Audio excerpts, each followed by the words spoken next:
Hello friends, ఈరోజు ఒక పాల అబ్బాయి ఆంటీ లవ్ స్టోరీ అయితే చూద్దాం. సో వీడియో నచ్చితే లైక్ చేసి అలాగే మన ఛానల్ని కూడా సబ్స్క్రైబ్ చేసుకోండి.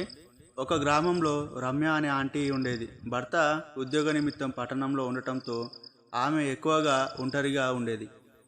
ఆంటీకి ఇల్లు దగ్గరగా ప్రతిరోజు ఉదయం పాలు తీసుకొచ్చే సురేష్ అనే యువకుడు ఉండేవాడు. వయసు తేడా ఉన్న ఇద్దరి మధ్య ఓ మధురమైన అనుబంధం మొదలైంది. మొదట్లో సురేష్ కేవలం పాలు ఇచ్చి వెళ్ళిపోతూ ఉండేవాడు. కానీ రమ్య అతనితో 2 మాటలు మాట్లాడితే తన ఒంటరితనం తగ్గిపోతుందని అనిపించింది. క్రమంగా ఆంటీ చాయ్ పెట్టి అతనితో కూర్చొని మాట్లాడడం మొదలుపెట్టింది. సురేష్ కూడా ఆమెను గౌరవంతో చూసి చిన్న చిన్న పనుల్లో సాయం చేసేవాడు. ఒకసారి వర్షం బాగా కురుస్తున్నప్పుడు సురేష్ రమ్య ఇంట్లో కొద్దిసేపు ఆగాడు.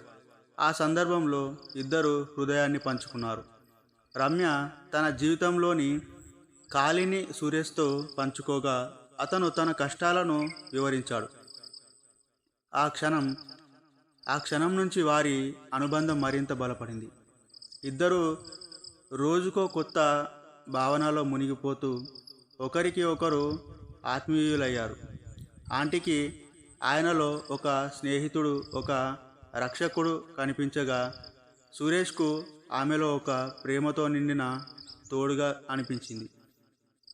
కాలం గడిచే కొద్దీ ఆ అనుబంధం ఒక మృదువైన ప్రేమ కథగా మారింది.